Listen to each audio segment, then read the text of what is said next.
Hello, in this video I'm going to show you how to create a simple tracing page.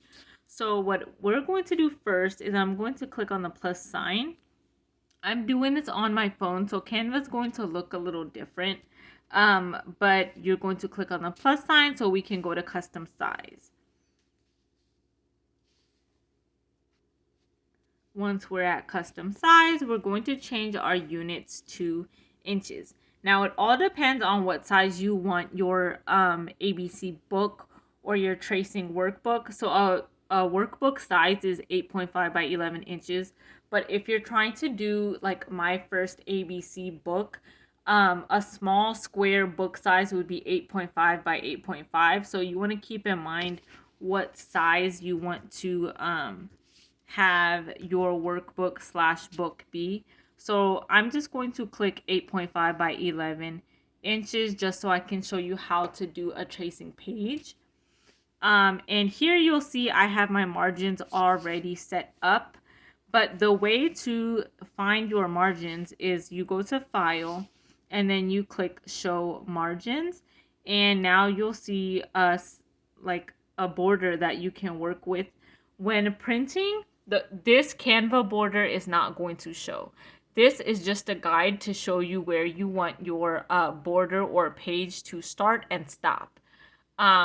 If you want to have your border a little bit wider than the margins that are shown here, you can try to add a border a half an inch apart away from the margin. So I'm going to show you. I'm clicking on the plus sign and I'm going to click Elements. I'm going to type page border. There's so many cool borders that pop up. If you see any moving elements, you want to click graphics. You want to click on the 3 lines and click static and apply filters. And so let's just select something. Let's see. Let's just select these are leaves. I want to choose something a little different. All right, let's just select this border. So I'm going to put this border a half an inch away from the actual margins so that I can have a wide space to work with. And I'm going to then center my border. Again, I just want to make sure it is a half an inch apart. Click center. And now what I want to do is lock my border. So locking it is going to ensure that the border doesn't move when I'm placing other elements within the border. Now what I'm going to do is click on the plus sign again and get the text box. And I'm going to type name. And I'm going to change my font to Fabrica 1. I'm going to minimize the text. Place it right there. And now I'm going back to my elements and I'm going to get a line. I'm going to minimize the line a little bit.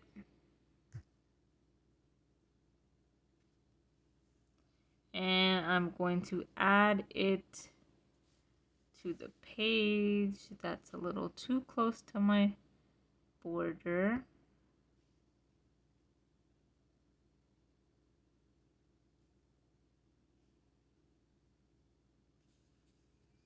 I'm on my phone, so I have a nudge button on my phone that I can actually move some things around.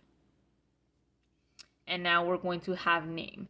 And now I'm going to go back to my text and type A. I'm going to select the uppercase and lowercase a. I'm going to then maximize it and place it where I want it to be. And so what we're going to do in this particular video is create a spell it, color it, and trace it page. So now I have my A. Now I'm going to get another text box and type spell it. I'm going to change my font again. I love Fabrica one, but I'll tell you or put in the chat what fonts that you can use that are like kid friendly.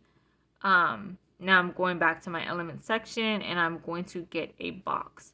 So my box is showing as orange, and I don't want that. So what I'm going to do is I'm going to change the box to white, and next to the color box is something called style.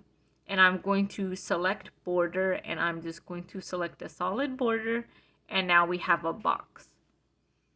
Now I am going to kind of minimize it a little so I can fit the uppercase A. I'm going to place this under my spell it text. I'm going to maximize my A a little bit. I want the end of my boxes to kind of fit where the A is. And now I'm just going to duplicate, and I'm going to select a smaller box to put on the side of that.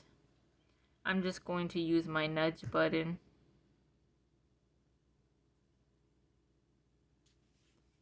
And then I'm going to minimize this A a little bit because I want to have space for the child to be able to spell and write the A. So I want to add multiple boxes on this part.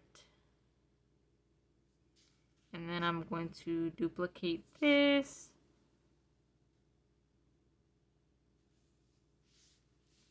Let's see. It's a lot of trial and error, which is totally fine.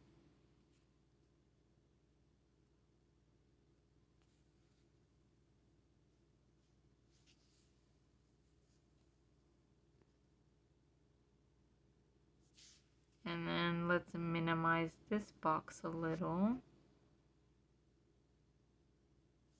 And then we're going to add this box a little closer and then duplicate this. And I'm just going to nudge it over on the other side.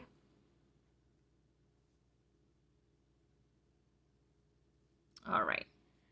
So now that I have the spell it box done, what I want to do is add the uppercase and lowercase a within the boxes. So I'm going to add a. So let me get a text box.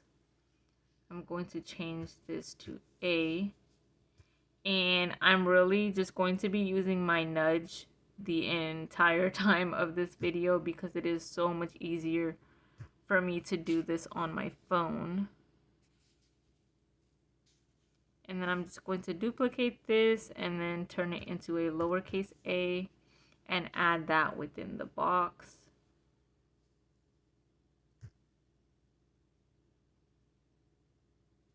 Like so. And I know this A right here is a little wonky. Once I figure out where I want to place everything else, it's going to get, the placement is going to be a little bit easier. Let's see. Now I'm going to go into the element section and select a box, and I'm going to add it underneath like so. Let's make sure everything is centered. And I want to change the color of my orange box again to white. And I'm going to select the style next to the color box and select a solid line. My line width is 4. You can choose the thickness you want for your line, for your border. I just select 4 because that's what I'm most comfortable with.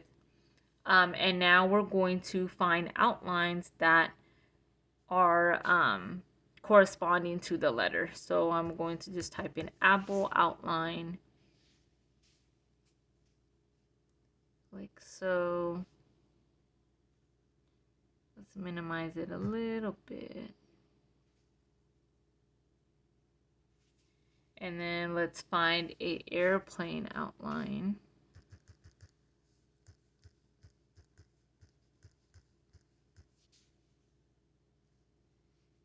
let's get this airplane.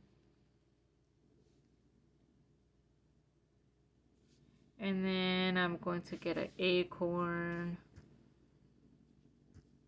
And I'm typing acorn, outline. And I'm just going to select that and place it where I want it to be. Let's minimize this a little bit.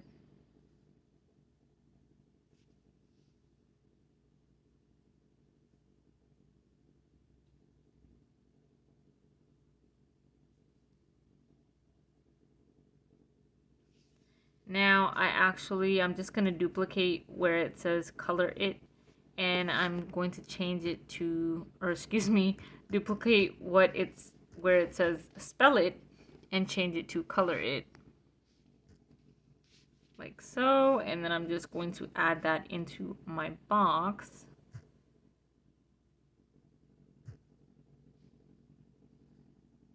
Where I see fit. I'm going to nudge my apple down a little.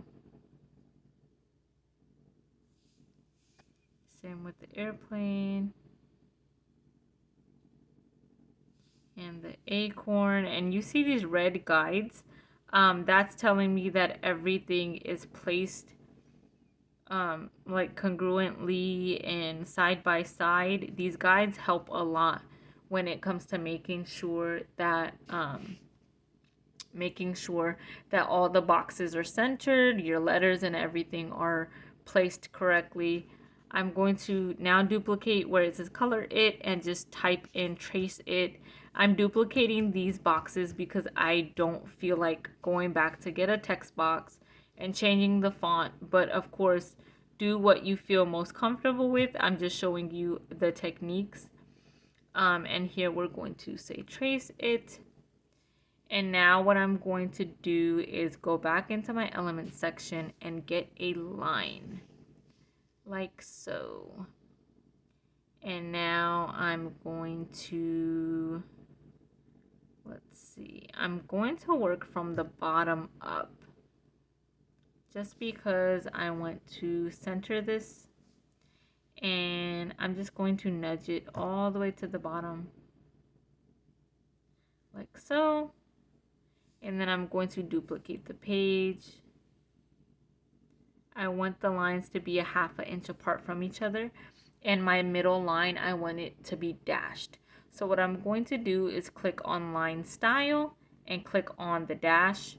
Of course you can choose what dash line you want. I'm going to select the second one, and now I'm going to duplicate the solid line and put it a half an inch away from my dashed line like so. And now you have your sky, fence, and ground trace it line, and I'm just going to duplicate this entire process over again.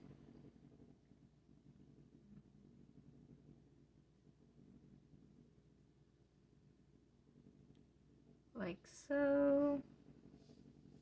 Make sure it is centered, and it is. And now I'm going to just scoot the trace it down a little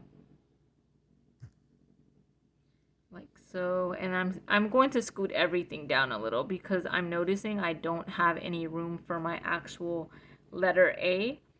So I'm just going to do some trial and error and scoot stuff down, scoot it to the side, see where I like the placement of things.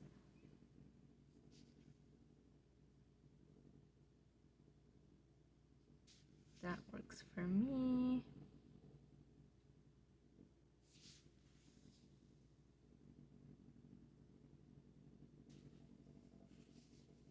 All right, and then let's see.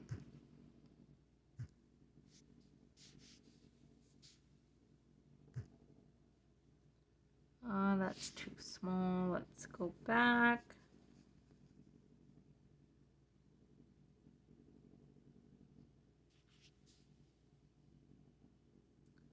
And I'm just going to nudge everything down.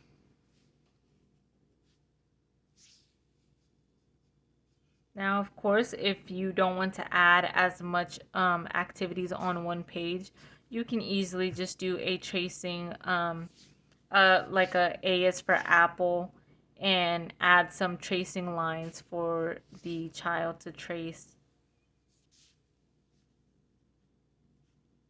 Okay, so I'm noticing that my boxes might be a little bit big for my liking.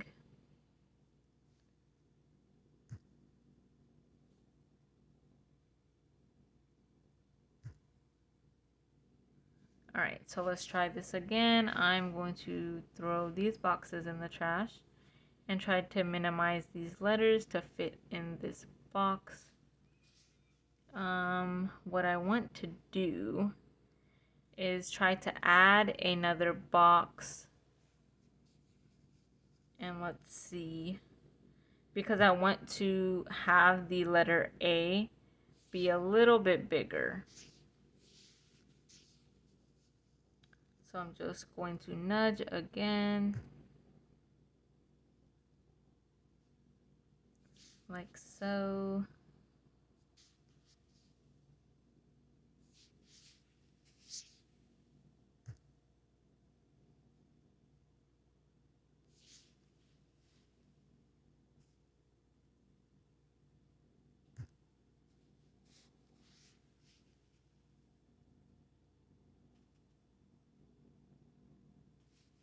And then let's get the A, minimize the A a little bit, and have it fit inside the box.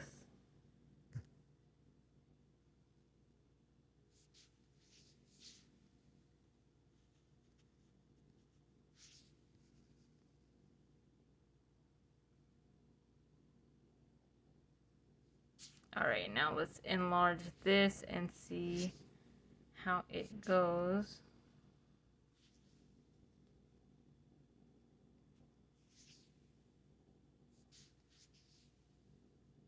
And that's what a tracing page is. It's a whole bunch of lines and boxes, and you're just trying to see where the letters fit, the numbers. It all depends on what you're trying to include in your tracing page workbook. So let's scoot this down a little.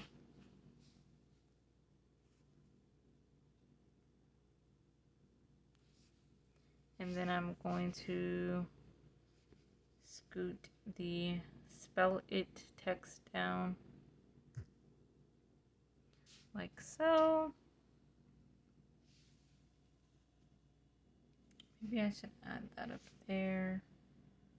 It really all depends on what you like.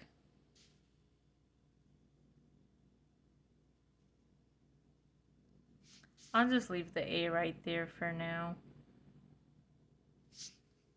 But that is how you can create a simple but engaging activity page. And you can do this for the corresponding letters. So you can do this for A all the way through Z. You can also do this for numbers. If you wanted to add numbers, you can do the color it. You can find different, like let's say you want to do the number 2, you can add 2 apples instead of 1, add 2 airplanes instead of 1. Make it creative, but this is the technique to use to create a simple tracing page.